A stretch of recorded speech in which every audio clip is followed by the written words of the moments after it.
우리 좌우에 있는 분들과 함께 인사 나누겠습니다. 샬롬. 하나님께서 시원케 하시는 은혜가 이 시간 여러분 가운데 임하게 될 줄 믿습니다. 잠깐 기도하시고 하나님 말씀 받겠습니다. 아버지 하나님, 고맙고 감사합니다. 세상에서는 무더운 날씨로 여러 가지 사건 사고로 우리의 마음을 계속 슬프게 하고 우리의 마음을 계속 무겁게 하지만 오직 주님의 말씀에는 힘이 있고 능이 있어 우리의 상한 심령을 치유하고 고치고 지친 심령에 새 힘을 주시는 줄 믿습니다.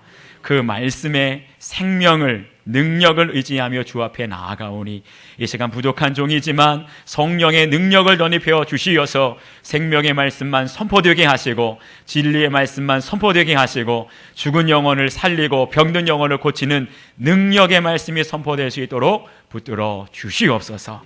함께 하실 줄 믿사옵고 예수님의 이름으로 기도하옵나이다. 아멘. 할렐루야. 저희가 지난주부터 산상수훈의 말씀을 통해서 예수님의 팔복의 말씀을 살펴보고 있습니다. 팔복이 무엇인가 말씀을 가만 보니까요, 이것은 이 세상의 이치와 이 세상의 가치로는 이해할 수 없는 말씀입니다. 팔복의 말씀에는 두 가지가 담겨져 있는데, 하나는 하나님 나라의 백성, 천국 시민이 회복해야 할 정체성에 대해서 말씀하고 계시고, 두 번째는 우리가 천국 시민으로서 하나님 나라의 백성으로서 기대하고 소망해야 할 축복이 무엇인가에 대한 말씀이 바로 팔복의 말씀입니다. 지난주에서 오늘은 두 번째 시간, 애통하는 사람에게 약속하신 하나님의 복, 은혜를 통하여서 하나님의 큰 은혜가 여러분 가운데 임하게 되기를 간절히 바랍니다. 첫 번째 우리가 살펴봐야 될 것은 왜 울어야 합니까? 라는 질문입니다. 우리 4절 말씀을 한 목소리로 다시 한번 읽겠습니다. 4절 시작. 아멘. 오늘 저희들이 살펴볼 말씀은요, 우는 사람의 복에 대한 말씀입니다. 근데 참 이상하죠. 오늘 이 시대 어디를 봐도 사람들이 다 웃어야지 행복하다고 말하지, 우는 것에 대해서, 우는 사람이 행복하다는 말을 하는 곳은 아무 데도 없습니다. 그런데 오늘 분명히 예수님께서 저희들에게 말씀하십니다. 우는 자가 복이 있도다. 이 말씀을 받고 어떤 의사 출신의 목사님이 우는 것에 대해서, 눈물에 대해서 연구를 하기 시작했습니다. 그래서 책을 한 권 썼는데 그 책의 제목이 울어야 삽니다 라고 하는 책이에요. 이 책을 쓰신 장로님은 한때 의사 전도왕으로 아주 베스트셀러가 된 장로님이신데 원래는 내과 전문의였습니다. 그런데 이 장로님께 계속해서 암 환자들이 몰려들게 되니까 이 장로님께서 지금은 암 전문 병원을 세우셨어요. 그래서 암을 전문으로 고치고 있는데 장로님의 이름이 이병욱 장로님이십니다. 이 장로님께서 눈물에 대해서, 우는 사람에 대해서 연구를 하다가 놀라운 사실을 한 가지 발견했는데, 그것이 뭐냐 하면 우리가 흘리는 눈물 속에 놀라운 하나님의 치료의 능력이 담겨져 있다는 겁니다. 여러분 혹시 눈물에도 맛이 있다는 걸 아십니까? 대부분의 사람들은 눈물하면 짠맛이 난다고 생각을 하지요. 그런데 보니까, 조사를 해보니까 눈물에는요, 싱거운 눈물이 있고 약간 짠 눈물이 있고 심지어 어떤 눈물은 짜다 못해서 쓴 눈물이 있다고 합니다. 보니까 예를 들면 매운 양파를 쓸다가 눈물샘이 자극되어서 눈물이 날 때가 있지요. 그 눈물은 싱겁다고 합니다. 그런데 우리가 뭔가 감동을 받거나 슬픈 일이 있어서 눈물을 흘리게 되면 약간 짜대요, 감정에 따라서. 근데 오늘 예수님께서 말씀하시는 것처럼 가슴을 치면서 내 마음을 찢으면서 애통하고 원통하고 억울해서 흘리는 눈물의 맛을 딱 보게 되면 짜다 못해 쓰다고 합니다. 그래서 의사들이 연구를 했어요. 왜 사람이 감정에 따라서 눈물의 맛에 차이가 날까? 그랬더니요, 의사들이 깜짝 놀랄만한 결과가 나왔는데, 눈물 속에는요, 단순히 짠맛만 나게 하는 나트륨만 있는 것이 아니라 그 눈물 속에, 특별히 슬프고 애통한 감정이 담겨져 있는 눈물 속에는요, 카테콜아민이라고 하는 물질이 나왔다는 거예요. 그런데 이 카테콜아민이라고 하는 물질이 어떤 물질인가? 의사들이 깜짝 놀랐는데 이 물질은 사람이 극도의 스트레스를 받게 되면 우리의 몸에서 나오는 일종의 호르몬이라고 합니다. 극도의 스트레스를 받을 때 나오는 호르몬이다 보니까 우리의 건강에 백해무익한 거예요. 이 카테콜아민이라고 하는 호르몬이 우리의 몸에 자꾸만 쌓이게 되면 어떨 때는 암이 생길 수도 있고 어떨 때는 고혈압이나 관절염 모든 병이 생기는 근원이 바로 이 카테콜아민, 극도의 스트레스를 받게 되면서 나오게 되는 호르몬에 있다는 거죠. 그런데 문제는 뭐냐 하면 이 카테콜아민, 우리의 건강에 굉장히 해로운 이 물질은 약을 써서도 몸 밖에 나오지 않고 아무리 운동을 해도 절대로 몸 밖으로 나오지 않고 몸 안에 차곡차곡 쌓여서 우리의 건강을 해롭게 한다는 거예요. 그런데 여러분 보세요. 이 카테콜아민이라고 하는 몸을 해롭게 하는 물질이 우리가 정말 원통한 일이 있고 억울한 일이 있고 답답한 일이 있고 속상한 일이 있고 슬픈 일이 있어서 정말 목 놓아 하나님 앞에 울게 되면 그 눈물 속에 이 카테콜아민이 쑥 담겨가지고 몸 밖으로 쏙 나오게 된다는 거예요. 할렐루야. 우리가 실컷 울게 되면 여러분 뭐라고 말합니까? 속이 후련하다 그러지 않습니까? 정말 속상한 일이 있어가지고 애통한 일이 있어가지고 펑펑 울기만 해도 속이 후련하다, 속이 시원하다. 이게 다 상관관계가 있는 거예요. 그런데 여러분 보세요. 우리가 살아가고 있는 이 시대가 어떤 시대입니까? 제가 가만 제 주위를 돌아보면 제 자신을 돌아봐도 눈물샘이 메말라 버렸습니다. 예전에는 텔레비전에서 이상가족 찾기, 누가 이 사람을 모르십니까? 그것만 봐도요 그냥 내 가족도 아닌데 눈물이 주르르 흐르고요, 바보같이 감동적인 영화 드라마만 봐도요, 슬픈 영화만 봐도 눈물이 주르르 흘렀었는데 요즘에는 눈물이 안 납니다. 아무리 속상하고 애통하고 원통한 일이 있어도요 사람들이 울 줄을 몰라요. 이런 시대를 향해서 어떤 분이 이런 말씀을 했습니다. 인간성을 상실한 시대가 되었다고. 사람들이 점점 눈물샘이 마르고요 울지 않게 되니까 새벽에 나와도 철야 예배 나와도 예전에는 눈물바다가 참 많이 되었는데 요즘에는 우는 분들이 한 100분에 한 분이나 있을까 말까 우는 기도가 없어요. 그게 무엇을 말해줍니까? 우리의 영적으로, 우리의 정서적으로 그만큼 메말랐다는 것 아닙니까? 사랑하는 여러분 기억하십시오. 우리가 주님 앞에 잘 울기만 해도 우리의 영혼이 살게 되는 줄 믿습니다. 우리가 주님 앞에 잘만 울어도 우리의 병든 몸과 마음과 영혼이 치유되게 되는 줄 믿습니다. 오늘 이 시간 주님의 말씀을 들을 때 다시 한번 메마른 우리의 심령에 주님의 생수의 강이 흐르고 우리의 메마른 영혼이 다시 한번 살아나서 정말 주님 앞에 우는 기도, 애통하는 마음이 회복될 수 있기를 주님의 이름으로 축원합니다.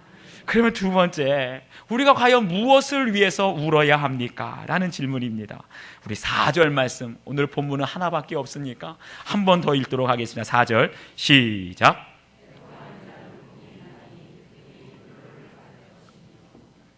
아멘. 여기 애통하다라는 헬라어 단어가 나오게 되는데 이 헬라어 단어는 판테오라고 하는 말이 쓰였어요. 헬라어를 가만 연구해 보니까 이 그리스어 헬라어에는요 슬프다 혹은 울다, 눈물을 흘리다 이런 단어가 무려 9가지나 된다고 합니다. 그런데 그 많은 단어들 중에서 오늘 여기에 나오는 판테오, 애통하다라는 단어는요 가장 극도로 슬플 때, 우리의 인생에 가장 슬프고 괴롭고 고달플 때, 억울하고 속이 상할 때 그때 운다는 말을 바로 판테오라고 하는 거예요. 가슴이 찢어지도록 처절하게 슬퍼하며 우는 모습을 가리킬 때 오늘 이 판테오라는, 애통하다라는 말을 쓰는데 이 단어가 어디에 쓰였냐? 구약 성경을 보면 창세기에 야곱이 그 사랑하는 아들을 잃어버렸을 때, 사랑하는 아들 요셉이 죽었다는 말을 들었을 때 야곱이 가장 먼저 취한 것이 자신의 옷을 찢습니다. 옷을 찢고 자신의 허리에 굵은 배를 동이면서 펑펑 통곡하면서 울었다고 했는데 그때 바로 울다라는 것이 판테오, 애통하다는 것입니다. 사랑하는 아들을 사랑하는 자식을 잃었을 때 그 부모의 울음이 판테오, 애통하다라는 것이죠. 이 말을 제가 마음으로 묵상하면서 설교를 준비하다 보니까 제 마음속에 떠오르는 장면이 하나 있었습니다. 2014년도 우리 대한민국 전 국민을 울음바다로 몰아간 사건이 하나 있었죠. 바로 세월호 사건입니다. 그때 제가 잘 아는 권사님 한 분, 그 권사님의 조카가 세월호를 탔어요. 그런데 그 조카의 가정에는 특별한 사연이 있었습니다. 정말 IMF 때 경제적으로 너무나 어려워서 부모가 경제적인 문제 때문에 이혼의 위기까지 갔어요. 그런데 이 조카 딸이 너무나 심성이 착하고 애가 너무나 밝고 예쁜 아이입니다. 이 아이가 양쪽으로 엄마를 설득하고 아빠를 설득하고 엄마 아빠를 화해시켜서 이혼의 위기까지 갔던 그 부부가 화해하게 되고 그 위기 가운데 치달았던 가정이 단란한 가정으로 회복됩니다. 그 주역이 바로 이 조카 딸이었어요. 뿐만 아니라 교회에서도 얼마나 인사성이 밝고 정말 신실하게 신앙생활 잘한다고 여기저기서 많은 사람들이 칭찬하던 정말 예쁘고 사랑스러운 그런 딸이었는데 그 딸이 그만 진도 앞바다에서 싸늘한 시신이 되어서 올라온 겁니다. 그때요, 가족만 운 게 아니에요. 부모만 운 게 아니라 온 교회가 애통해하며 울었습니다. 장례식장이 눈물바다가 되었어요. 이처럼 하나님께서 사랑하시는 딸, 하나님을 위해서 믿음으로 살았던 의인이 이 땅에서 억울하게 죽을 때 그때 가슴을 찢으며 애통하게 눈물 흘리는 것이 바로 판테오라는 것이지요. 애통하는 자라는 겁니다. 그런가 하면 성경을 보니까 누가복음 19장을 보면 예수님께서도 우셨다라는 장면이 나와요. 예수님께서 예루살렘 성전을 바라보면서 멀리 바라보시면서 우시는 장면이 나오게 되는데요. 우리가 이스라엘 예루살렘을 가게 되면 꼭 들르게 되는 성지 순례 중에 코스가 있습니다. 바로 눈물교회라는 곳인데요. 그것을 가보게 되면 외관이 참 특이하게 건축된 것을 볼 수가 있습니다. 가이드에게 이 눈물교회 모양은 왜 이렇게 설계가 됐습니까? 물어보니까 특별한 이유가 있대요. 하늘에서 떨어지는 눈물방울의 모양을 형상화해서 이 눈물교회를 만들었다는 거죠. 하나님이 그곳에서 눈물을 흘렸다는 거예요. 왜 거기가 눈물교회가 됐는가? 교회 안을 들어가 보니까요, 교회 이 앞쪽으로, 십자가 뒤쪽으로 커다란 창문이 있습니다. 그런데 바로 그 창문 앞에 바로 서게 되면 예루살렘 성전이 정면으로 보여지게 되는데 바로 그 자리, 예루살렘 성전이 정면으로 바라보여지는 그 자리에서 예수님께서 눈물을 흘리시면서 우셨다는 거죠. 궁금증이 생겼습니다. 왜 예수님께서 바로 그 자리에서 예루살렘 성전을 바라보면서 눈물을 흘리셨을까? 우리들은 미래를 볼 수 없지요. 우리는 앞으로 어떤 일이 일어날지 볼 수 있는 사람은 없습니다. 그런데 예수님은 그 자리에서 예루살렘 성전을 바라보면서 장차 얼마 지나지 않아서 예루살렘 성, 하나님의 거룩한 성이 로마 군대에 의해서 짓밟히게 되는 것을 보신 겁니다. 그곳에서 하나님을 믿고 하나님을 경외하며 믿음 안에 신실한 의인들이 로마의 그 악한 죄인들에게 짓밟혀서 피 흘리고 죽어가는 모습을 예수님은 보신 것이지요. 예루살렘 성이 앞으로 황폐하게 되고 예루살렘 성이 앞으로 황무하게 될 것을 바라보면서 예수님은 애통하시면서 우셨던 겁니다. 사랑하는 여러분, 우리 예수님도 이 땅에 살아가면서 애통한 자였다는 것을 기억하시기 바랍니다. 예수님께서 눈물을 흘리시고 애통하셨던 건 다른 것이 아니라 이 땅의 거룩한 성, 하나님의 성전인 예루살렘 성이 무너지게 되고 그 땅의 거룩함과 하나님의 영광이 떠나가게 되는 것, 하나님의 의인들이 피 흘리며 순교당하는 것을 볼 때 애통하지 않을 수 없었다는 겁니다. 사랑하는 여러분, 우리가 이 시대를 바라볼 때 예수님의 마음으로 우리가 살아가고 있는 이 나라와 민족을 보게 된다면 저희들도 애통하지 않을 수 없는 줄 믿습니다. 예수님의 마음을 묵상하다 보니까 제 마음속에 떠오르는 찬양 복음성가가 한 곡이 있었습니다. 이 땅의 황무함을 보소서 하늘의 하나님 긍휼을 베푸시는 주여 우리의 죄악 용서하소서 이 땅 고쳐주소서. 사랑하는 여러분, 우리가 살아가고 있는 이 시대가 어떤 시대인지 여러분은 잘 아실 겁니다.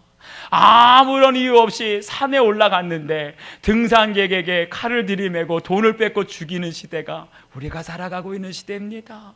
아무런 이유도 없이 지하철역 근처에서 여자라는 이유 하나만으로 묻지마 살인을 하는 것이 우리가 살고 있는 이 시대라는 말입니다. 그런데 더 안타깝고 정말 속상한 것은 많은 사람들이 모르고 있는 중에 우리 대한민국의 심장과도 같은 저 시청 앞 광장에서요, 얼마 전에 퀴어 축제라는 것이 벌어졌어요. 겉으로 많은 사람들한테 말할 때는 성소수자의 인권 보호다, 이름은 거창하지요.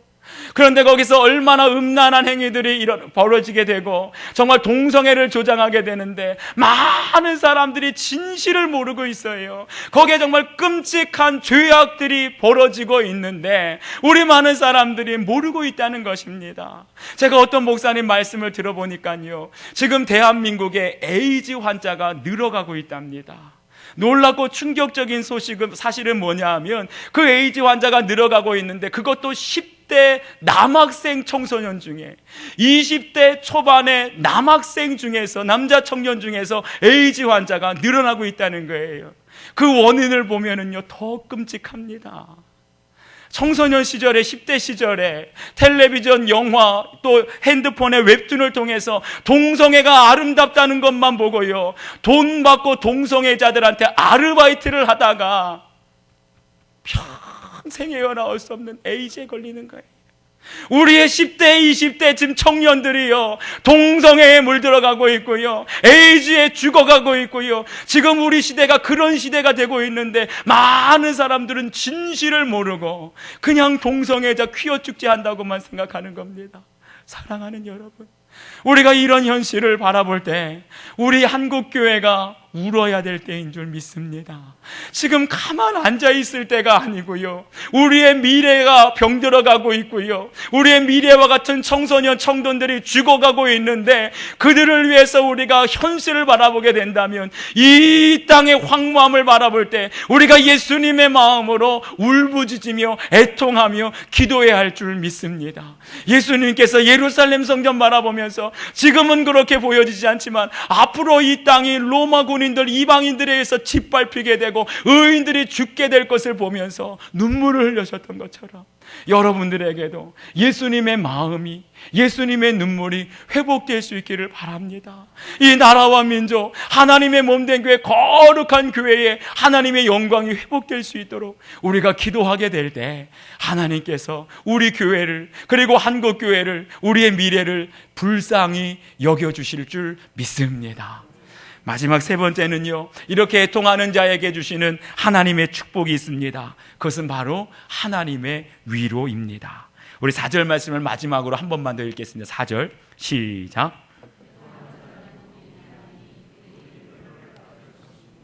아멘. 애통하는 자에게 하나님께서 축복하십니다. 그 축복은 뭐냐 하면 이 땅의 위로가 아니라 하늘의 위로를 주신다는 겁니다. 하나님께서 애통하는 자, 이 땅의 회복을 위하여, 하나님의 영광을 위하여, 거룩한 하나님의 성전에 하나님의 영광이 다시 한번 회복될 수 있기를 애통하는 마음으로 기도하는 자에게 하나님께서 주는 가장 큰 선물은 바로 하늘의 위로, 하나님의 위로인 줄 믿습니다. 그런데 이 위로라는 말을 보게 되니까 헬라어로 파라칼레오라고 하는 단어가 쓰였습니다. 그런데 이 파라칼레오라고 하는 단어 속에서 어떤 단어가 파생되었냐면 파라클레토스라고 하는 단어가 나오게 돼요. 파라칼레오는 위로라는 뜻입니다. 그런데 파라클레토스는 우리가 잘 알고 있는 보혜사 성령님을 의미합니다. 다시 말하면 보혜사 성령님은 어떤 분이십니까? 위로의 성령이신 줄 믿습니다. 애통하는 자에게 하나님의 은혜가 임하게 되면, 하나님의 위로가 임하게 되면 보혜사 성령, 파라클레토스 되시는 보혜사 성령께서 그 애통하는 자들을 덮어주시는 줄 믿습니다. 놀라운 것은요, 우리가 사도행전을 바라보게 되면 하나님의 놀라운 역사, 성령의 역사를 보게 되는데 초대교회 성도들이 예수님께서 승천하신 것, 예수님께서 십자가에 돌아가신 것을 보고 애통하면서 울고 있을 때 하나님의 선물인 위로의 성령, 파라클레토스 되시는 성령께서 초대교회를 덮게 됩니다. 초대교회 성도들을 위로하게 됩니다. 그렇게 하게 되니까 어떤 역사가 일어납니까? 거기에 불의 혀 같은 성령의 역사가 나타나고 방언의 역사가 나타나게 되고, 그러니까 담대하게 성도들이 믿음이 회복되어서 복음을 증거하게 되니 초대교회 가운데 놀라운 부흥의 역사가 일어나게 된 줄 믿습니다. 이 땅에 주님의 나라를 위하여서, 이 땅에 하나님의 영광을 위하여서 진정으로 애통하는 자에게 주시는 하나님의 위로의 선물은 바로 부흥인 줄로 믿습니다. 오직 하나님을 열망하는 자, 하나님의 영광이 깨어지는 것을 애통하는 자에게 하나님께서 위로하여 주실 때 무너진 제단들이 회복될 것이고, 우리의 깨어졌던 믿음이 회복될 것이고, 장차 깨어진 하나님의 성전 가운데에 하나님의 영광이 나타나게 될 줄 믿습니다. 김우현 감독님이라고 기독교 다큐멘터리 영화를 만드는 감독님이 계세요. 이분이 한 번은 애통하는 자는 복이 있나니라는 영화를 책을 냈습니다.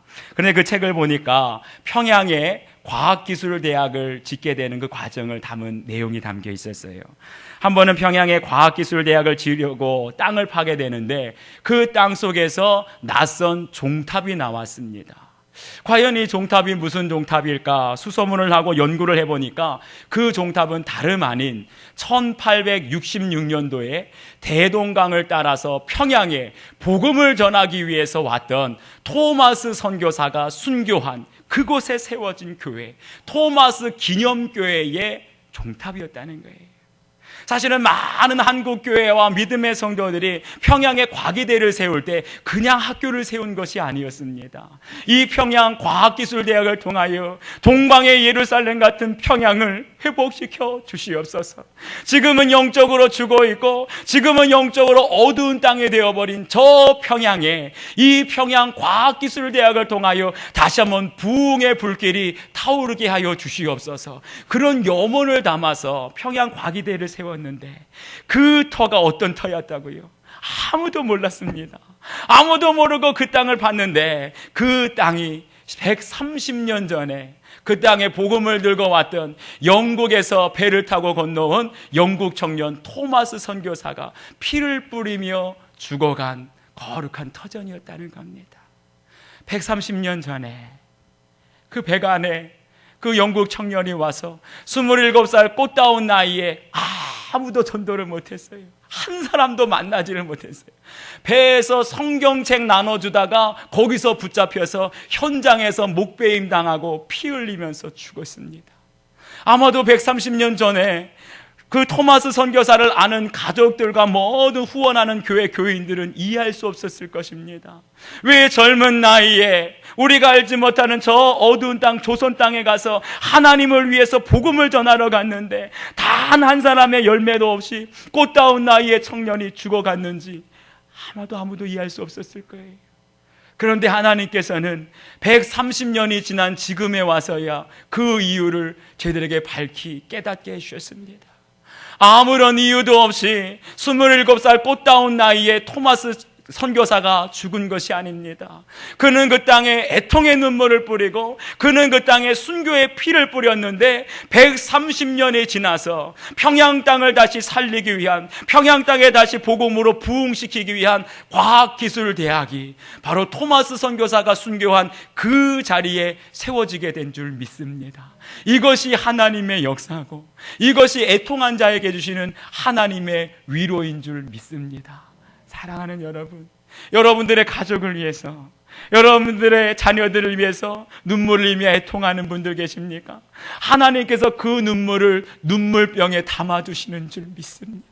여러분들의 피눈물 나는 애통의 눈물을 하나님은 고이고이 받아주셨다가 하나님의 때에 그 가정에, 그 자녀들의 주님의 몸된 교회에 놀라운 부흥의 역사를 허락해 주실 줄 믿습니다. 우리 조선반도는요 그냥 보통 땅이 아닙니다. 이 땅에는 우리가 알지 못한 수많은 선교사들의 피가 지금도 흐르고 있는 줄 믿으시기를 바랍니다. 뿐만 아니라 이번 주 토요일이 되면 우리가 6.25가 되지요. 1950년 6월 25일 주일 새벽이었습니다. 우리 장로님 기도하신 것처럼 그때 전쟁이 났을 때 우리 대한민국은 저기 낙동강하고까지 다 함락되지 않았습니까? 그런데 그때 우리를 알지 못하고 아무런 관련이 없는 외국의 수많은 군인들이 와서 우리나라 살리겠다고, 우리나라 지키겠다고 수많은 사람들이 피 흘리고 수많은 사람들이 생명을 던져서 오늘의 저와 여러분이 있는 줄 믿습니다.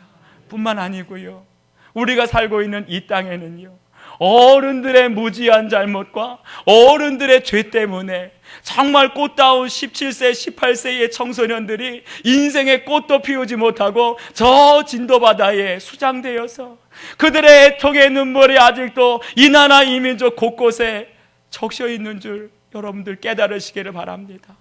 지금은 보이지 않아요. 지금은 아무것도 보이지 않습니다. 과연 저들의 애통의 눈물과 이 나라 이 민족을 위한 순교의 피와 희생의 피가 언제 어떻게 열매를 맺을지 우리는 알 수 없습니다. 그렇지만 저는 확신합니다. 그들의 애통의 눈물을 통하여, 그들의 희생과 순교의 피를 통하여 이 나라 이 민족을 하나님께서 반드시 회복시켜 주시고 영적으로 황무한 이 땅 가운데 하나님의 거룩한 성전을 회복시켜 주시고 그 교회들을 통하여 하나님의 영광이 나타나게 될 줄 믿습니다. 위로의 성령께서 다시 한번 이 나라 이 민족 가운데 임하여 주실 때에 실족하고 깨어진 우리의 믿음이 회복될 것이고 눈물 흘리는 자들의 눈물을 닦아줄 것이며 그날에 반드시 이 땅에 다시 한번 하나님의 놀라운 부흥의 역사가 일어나게 될 줄 믿습니다. 여러분, 그날을 소망하십시다. 포기하지 마십시다. 그리고 이 시대를 보면서 나라와 민족을 바라보면서 정말 예수님의 마음을 가지고 애통하면서 기도할 수 있는 저와 여러분이 되시기를 주님의 이름으로 축원합니다. 우리 오늘 주신 말씀을 생각하면서 함께 기도하는 시간 가졌으면 좋겠습니다. 이 땅에 아직도 수많은 사람들이 애통의 눈물을 흘리고 있고 우리를 위해서 수많은 순교자들과 또 많은 외국인들의 그 희생의 피를 통하여 오늘 우리가 있는데, 하나님 그들의 희생과 순교 위에 그리고 모든 애통하는 자들의 눈물 위에 이 나라 이 민족이 회복되게 하시고 황무한 이 땅 가운데 하나님의 거룩한 성전이 회복되고 영광이 회복되게 하여 주옵소서. 간절함으로 기도합니다. 아버지 하나님, 아버지 하나님, 참으로 고맙고 감사합니다. 애통하는 자는 복이 있나니 그들이 위로를 받을 것이며 말씀하셨사오니, 아버지 하나님, 눈물을 잃어버린 이 시대에 주의 사랑하는 백성들에게 우리 나라와 민족과 교회와 우리의 가족들과 자녀들을 바라보며 우리의 다음 세대들을 바라보면서 진정한 애통의 눈물이 회복되기를 원합니다. 하나님, 이 땅이 황무해지고 있습니다. 이 땅이 어두운 땅으로 변화되고 있습니다. 이 땅의 다음 세대들이 죽어가고 있습니다. 주여 불쌍히 여겨주시고 그들을 위해서 애통히 여기는 마음으로, 예수님의 마음으로 기도하게 될 때 이 땅을 위로하여 주시옵소서. 위로의 성령님, 이 땅의 민족 한국교회를 덮어주시고 다시 한번 놀라운 부흥의 역사가, 다시 한번 하나님의 영광이 회복될 수 있도록 이 나라의 민족과 북한 땅 위에 역사하여 주시옵소서.